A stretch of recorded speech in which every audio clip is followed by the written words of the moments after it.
a read of my reread, hopefully your reread, or else a lot of spoilers up ahead, of A Court of Thorns and Roses by Sarah J. Maas.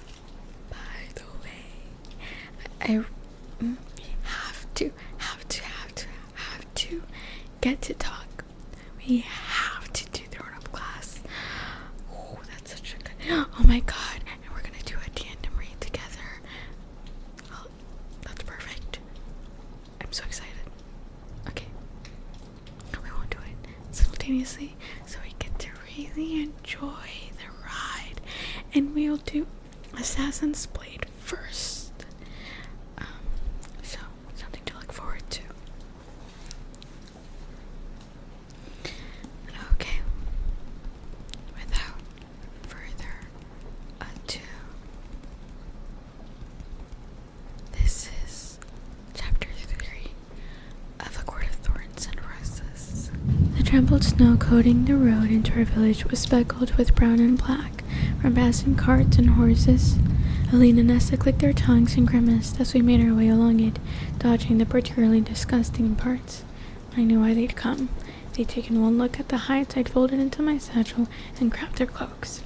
I didn't bother talking to them, as they hadn't deigned to speak to me after last night, though Nesta had awoken at dawn to chop wood, probably because she knew I'd be selling the heights at the market today and would go home with money in my pocket. They trailed me down the lone road, winding through the snow-covered fields, all the way into a ramshackle village. The stone houses of the village were ordinary and dull, made grimmer by the bleakness of winter, but it was market day, which meant the tiny square in the center of town would be full of whatever vendors had braved the brisk morning. From a block away, the scent of hot food wafted by, spices that tugged on the edge of my memory, beckoning.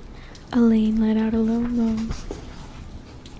Behind me, spices, salt, sugar were commodities for most of our village, impossible for us to afford. If I did well at the market, perhaps I'd have enough to buy us something delicious. I opened my mouth to suggest it, but we turned the corner and nearly stumbled into one another as we all halted. May the immortal light shine upon thee, sisters, said the pale-robed young woman directly in our path. Nesta and Elaine clicked their tongues. I stifled a groan. Perfect. Exactly what I needed to have the children of the blessed in town on market days, distracting and riling everyone. The village elders usually allowed them to stay for only a few hours, but the sheer presence of the fanatic fools who still worshipped the high fae made people edgy. Made me edgy. Long ago, the high fae had been our overlords, not gods, and they certainly hadn't been kind. The young woman extended her moon-white hands in a gesture of greeting, a bracelet of silver bells, real silver, tinkling at her wrist. Have you a moment to spare so that you might hear the word of the blessed? Wouldn't it be fun to say the word of the blessed? I don't know, it just seems right. No, Nesta sneered, ignoring the girl's hands and nudging Elaine into a walk. We don't. The young woman's unbound dark hair gleamed in the morning light, and her clean, fresh face glowed as she smiled prettily. There were 5 other acolytes behind her, young men and women both, their hair long, uncut, all scanning the market beyond for young folk to pester.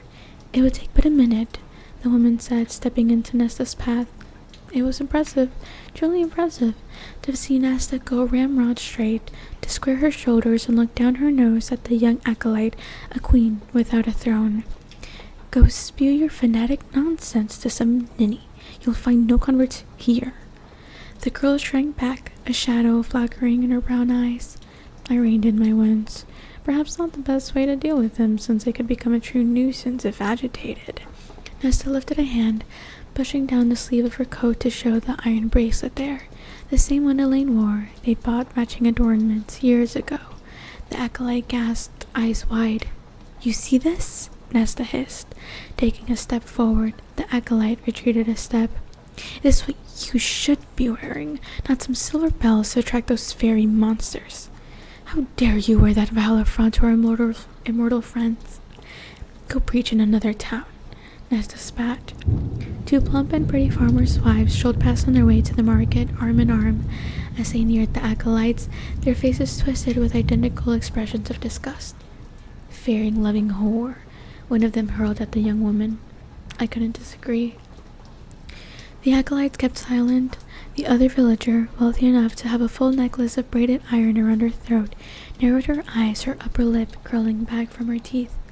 "Don't you idiots understand what those monsters did to us for all those centuries? What they still do for sport when they can get away with it? You deserve the end you'll meet at fairy hands. Fools and whores, all of you." Nesta nodded her agreement to the woman as they continued on their way. We turned back to the young woman still lingering before us, and even Elaine frowned in distaste. But the young woman took a breath, her face again becoming serene, and said, "I lived in such ignorance too, until I heard the word of the blessed. I grew up in a village so similar to this, so bleak and grim, but not 1 month ago, a friend of my cousin went to the border as her offering to Perinthian, and she has not been sent back. Now, she dwells in riches and comfort as a high-faced bride, and so might you if you were to take a moment to—" "She was likely eaten," Nesta said. "That's why she hasn't returned." Of course, I thought, if a high fae truly was involved in spiriting a human into a Perinthian. I had never encountered the cruel, human-looking high fae who ruled Perinthian itself, or the fairies who occupied their lands, with their scales and wings and long, spindly arms that could drag you deep, deep beneath the surface of a forgotten pond. I didn't know which would be worse to face. The acolyte's face tightened. "Our benevolent masters would never harm us. Perinthian is a land of peace and plenty. Should they bless you with their attention, you would be glad to live amongst them." Nesta rolled her eyes, Elena shooting glasses between us and the market ahead, to the villagers now watching too. "Time to go." Nesta opened her mouth again, but I stepped between them and ran an eye along the girl's pale blue robes, the silver jewelry on her, the utter cleanness of her skin. Not a mark or smudge to be found. "You're fighting an uphill battle," I said to her. "A worthy cause." The girl beamed beautifully. Beautifully? Surely. I gave Nesta a gentle push to get her walking and said to the acolyte, "No, it's not." I could feel the acolyte's attention still fixed on us as we strode into the busy market square, but I didn't look back. They'd be gone soon enough, off to preach in another town. We'd have to take the long way out of the village to avoid them. When we were far enough away, I glanced over her shoulder at my sisters. Helene's face remained set in a wince, but Nesta's eyes were stormy, her lips thin. I wondered if she'd stomp back to the girl and pick a fight. "Not my problem. Not right now." "I'll meet you here in an hour," I said, and didn't give them time to cling to me before slipping into the crowded square. It took me 10 minutes to contemplate my 3 options. There were my usual buyers, the weathered cobbler and the sharp-eyed clothier who came to our market from a nearby town, and then the unknown, a mountain of a woman sitting on the lip of our broken square fountain without any cart or stall, but looking like she was holding court nonetheless. The scars and weapons on her marked her easily enough, a mercenary. I could feel the eyes of the cobbler and clothier on me, sense their faint disinterest as they took in the satchel I bore. Fine, it would be that sort of day then. I approached the mercenary, whose thick dark hair was shorn to her chin. Her tan face seemed hewn of granite, and her black eyes narrowed slightly at the sight of me. Such interesting eyes, not just one shade of black, but many, with hints of brown that glimmered amongst the shadows. I pushed against that useless part of my mind, the instincts that had me thinking about color and light and shape, and kept my shoulders back as she assessed me as a potential threat or employer. The weapons on her, gleaming and wicked, were enough to make me swallow and stop a good 2 feet away. "I don't barter goods for my services," she said, her voice clipped with an accent I never heard before. "I only accept coin." A few passing villagers tried their best not to look too interested in our conversation, especially as I said, "Then you'll be out of luck in this sort of place." She was massive, even sitting down. "What is your business with me, girl?" She could have been aged anywhere from 25 to 30, but I supposed I looked like a girl to her in my layers, gangly from hunger. "I have a wolf pelt and a doe hide for sale. I thought you might be interested in purchasing them." "You steal them?" "No," I held her stare. "I hunted them myself. I sweared. She ran those dark eyes down me again. How? Not a question, a command. Perhaps someone who had encountered others who did not see vows as sacred, words as bonds, and had punished them accordingly. So I told her how I'd brought them down, and when I finished, she flicked a hand toward my satchel. Let me see. I pulled out both carefully folded hides. You weren't lying about the wolf size. Honestly, this can be remembered, but also like low-key forget that this is a person. Not a person, a male, a fairy. Not a fairy. High-fae? Doesn't matter. A person. For all intents and purposes. Gross. Doesn't seem like a fairy, though. She examined them with an expert eye, running her hands over and under. She named her price. I blinked, but stifled the urge to blink a second time. She was overpaying. By a lot. She looked beyond me, past me. I'm assuming those two girls watching from across the square are your sisters. You all have that brassy hair and that hungry look about you. Indeed, they were still trying their best to eavesdrop without being spotted. I don't need your pity. No, but you need my money, and the other traders have been cheap all morning. Everyone's too distracted by those calf-eyed zealots bleeding across the square.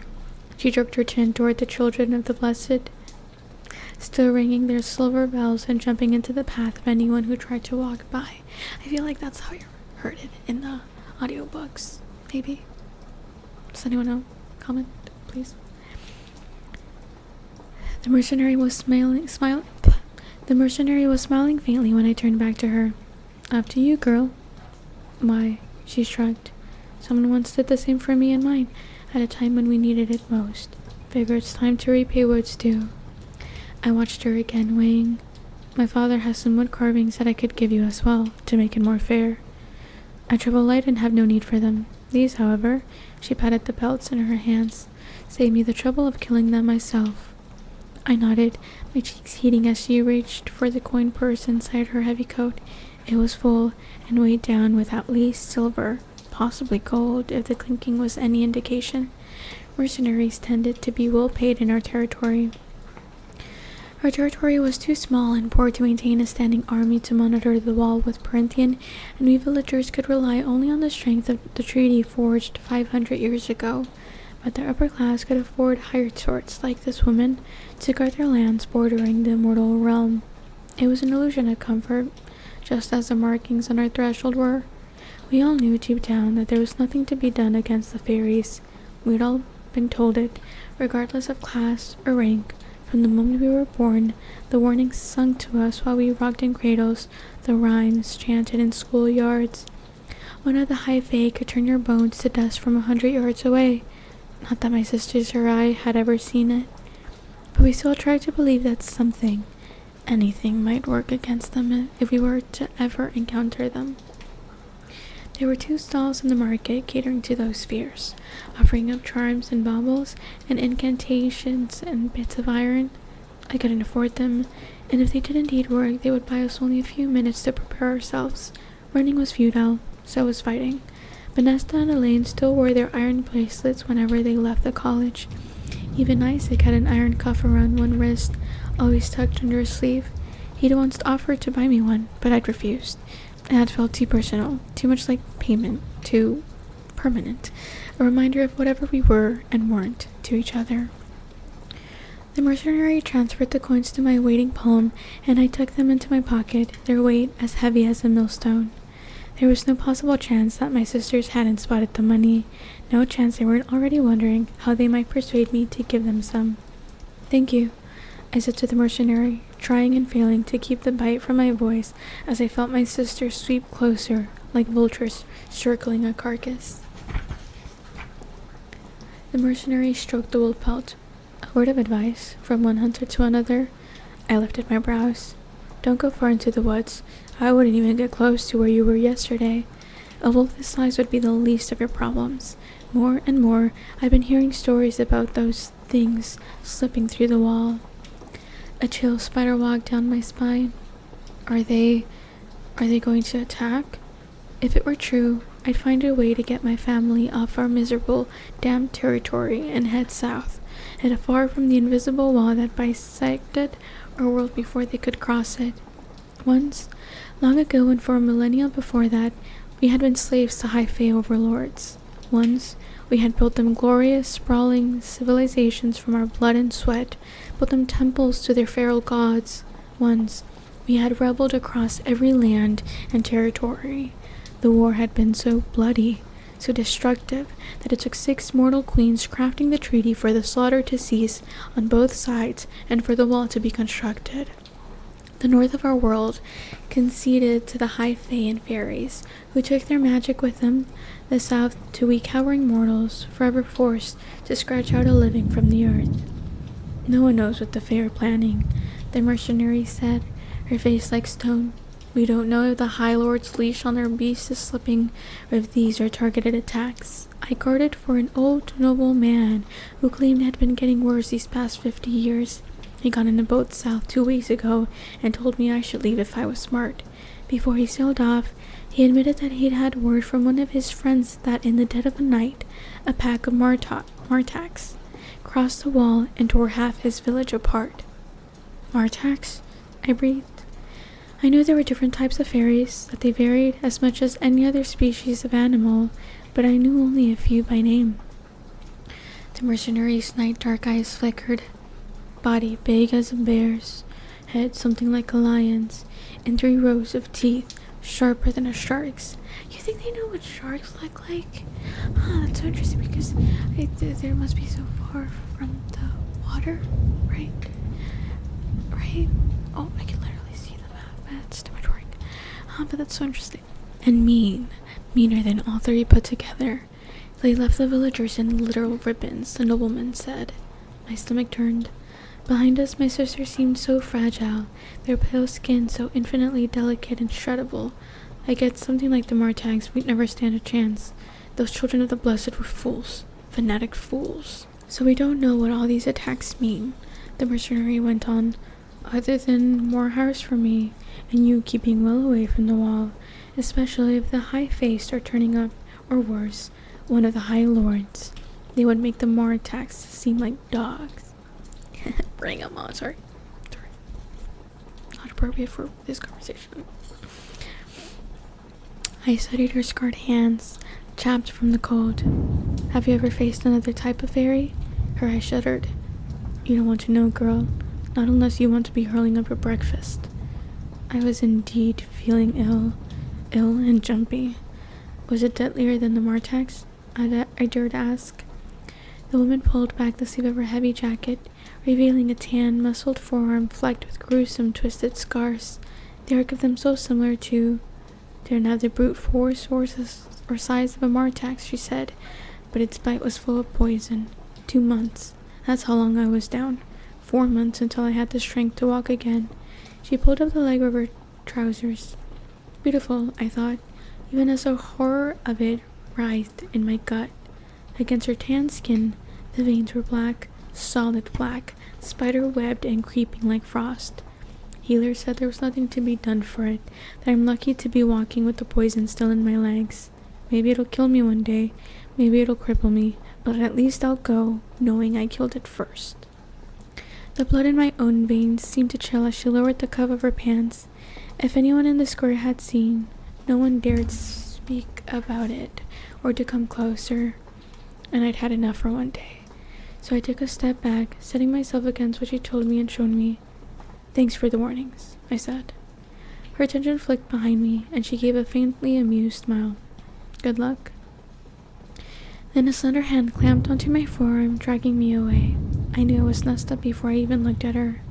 They're dangerous, Nesta hissed, her fingers digging into my arm as she continued to pull me from the mercenary. Don't go near them again. I stared at her for a moment, then at Elaine, whose face had gone pale and tight. Is there something I need to know? I asked quietly.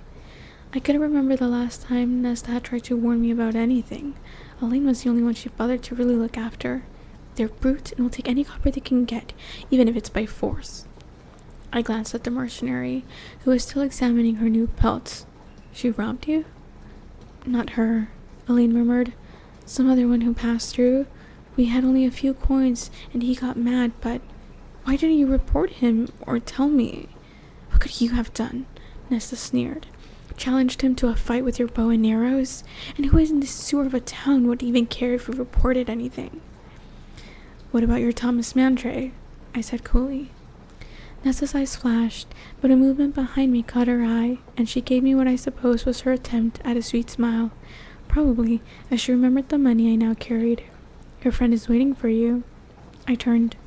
Indeed, Isaac was watching from across the square, arms crossed as he leaned against the building. Though the eldest son of the only well-off farmer in our village, he was still lean from the winter, and his brown hair had turned shaggy, relatively handsome, soft-spoken, and reserved, but with a sort of darkness running beneath it all that had drawn us to each other, that shared understanding of how wretched our lives were and would always be.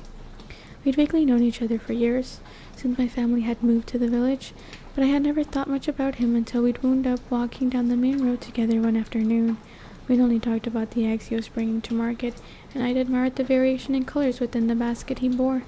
Browns and tans, and the palest blues and greens. Simple, easy, perhaps a bit awkward, but he left me at my cottage feeling not quite so alone. A week later, I pulled him into that decrepit barn. I figured so funny.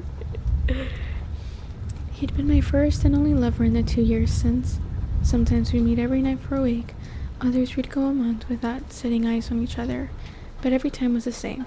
A rush of shedding clothes and shared breaths and tongues and teeth. Occasionally we'd talk, or rather, he'd talk about the pressures and burdens his father placed on him. Often we wouldn't say a word the entire time.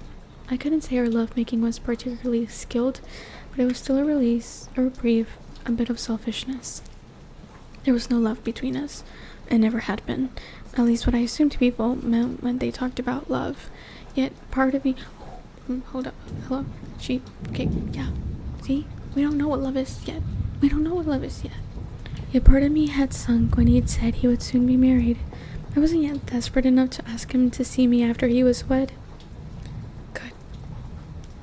Isaac inclined his head in a familiar gesture and then ambled off down the street, out of town into the ancient barn where he would be waiting. We were never inconspicuous about our dealings with each other, but we did take measures to keep it from being too obvious. Nesta clicked her tongue, crossing her arms. I do hope you two are taking precautions. It's a bit late to pretend to care, I said, but we were careful. Since I couldn't afford it, Isaac himself took the contraceptive brew. He knew I wouldn't have touched him otherwise. I reached into my pocket, trying out a 20-mark copper. Elaine sucked in a breath, and I didn't bother to look at either of my sisters as I pushed it into her palm and said, I'll see you at home. Later, after another dinner of venison, when we were all gathered around the fire for the quiet hour before bed, I watched my sisters whispering and laughing together. They'd spent every copper I'd given them on what? I didn't know, though Elaine had brought back a new chisel for our father's wood carving. The cloak and boots they'd whined about the night before had been too expensive, but I hadn't scolded them for it, not when Esther went out a second time to chop more wood without my asking. Mercifully, they'd avoided another confrontation with the children of the blessed. My father was dozing in his chair, his cane laid across his snarled knee, as good a time as any to broach the subject of Thomas Mandray with Nesta. I turned to her, opening my mouth. But there was a roar that half deafened me, and my sister screamed as snow burst into the room, and an enormous, growling shape appeared in the doorway. And that is chapter 3. Let me know if you guys prefer 2 chapters or just 1.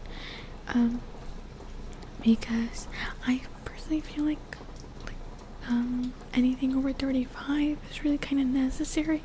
Anything shorter than that feels like too short, honestly. I prefer long form content. But if you guys would rather just like a quick, 20 to 30 minutes before bed, then we can do that instead. And it'll be easier for me. Although, just do bear in mind, this might mean, okay, if we prefer only 1 chapter, we can do 3 videos a week. How about that? Yeah. And if not, then we'll just stick with 2. Maybe even at some point do 3. Once I'm settled in. because there's going to be a lot going on in the next 2 weeks. Chapter 4. I didn't know how the wooden hilt to my hunting knife had gotten into my hand. The first few moments were a blur of the snarling of a gigantic beast with golden fur, the shrieking of my sisters, the blistering cold cascading into the room, and my father's terror-stricken face. Not a more attacks, I realized, though the relief was short-lived. The beast had to be as large as a horse, and while his body was somewhat feline, his head was distinctly wolfish. I didn't know what to make of the curled, elf-like horns that protruded from his head, but lion, or hound, or elk, there was no doubting the damage his black, dagger-like claws and yellow fangs could inflict. Had I been alone in the woods, I might have let myself be swallowed by fear, might have fallen to my knees and wept for a clean, quick death. But I didn't have room for terror, wouldn't give it an inch of space, despite my heart's wild pounding in my ears. Somehow, I wound up in front of my sisters even as the creature reared onto its hind legs and bellowed through a maw full of fangs. Murderers! But it was another word that echoed through me. Fairy. Those ridiculous words on our threshold were as good as cobwebs against them. I should have asked the mercenary how she'd killed that fairy, but the beast's thick neck that looked like a good home for my knife. I dared glance over my shoulder. My sister screamed, kneeling against the wall of the hearth. My father crouched in front of them. Another body for me to defend. Stupidly, I took another step toward the fairy, keeping the table between us, fighting the shaking in my hand.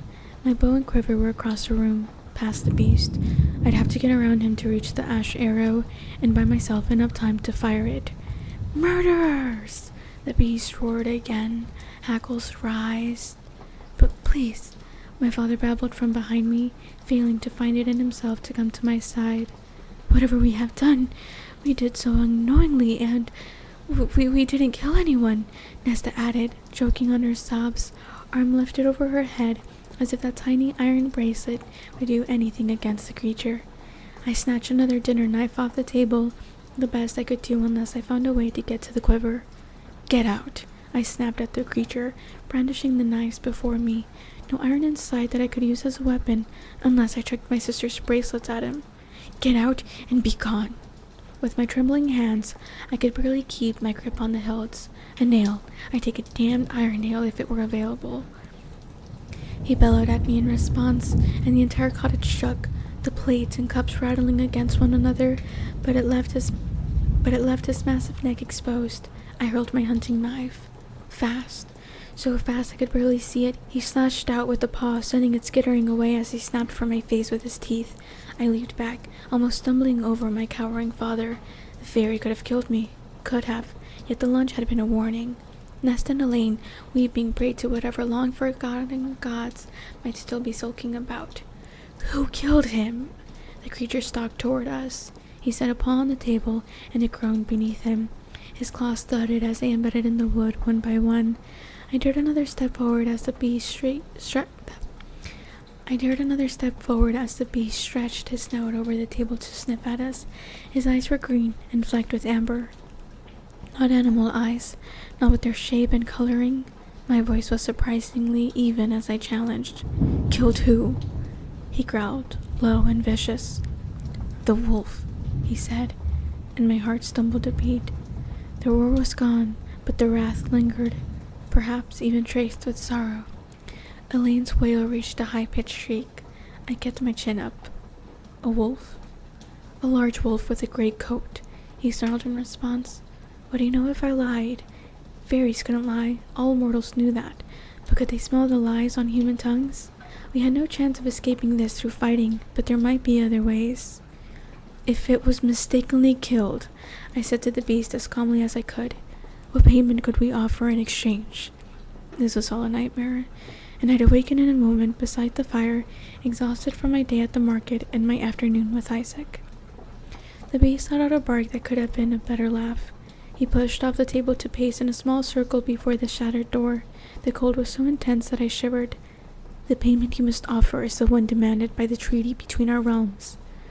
For a wolf? I retorted, and my father murmured my name in warning. I had vague memories of being read the treaty during my childhood lessons, but could recall nothing about wolves. The beast rolled on me. Who killed the wolf? I stared into their shade eyes. I did. He blinked and glanced at my sisters, then back at me, at my thinness, no doubt seeing only frailness instead. Surely you lied to save them. Bro, who has the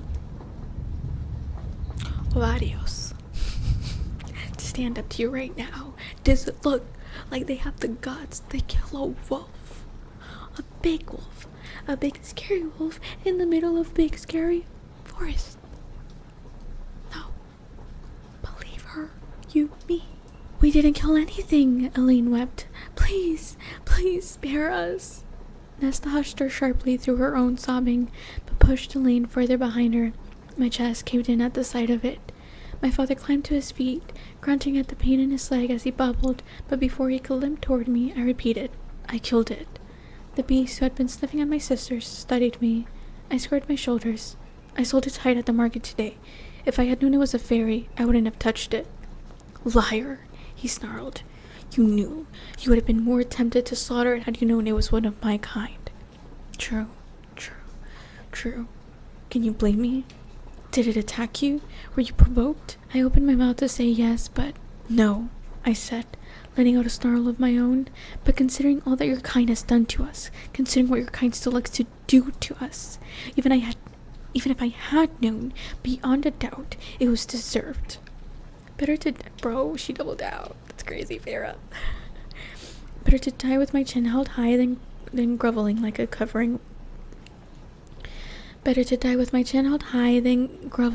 cowering worm, even if its answering growl was a definition of wrath and rage.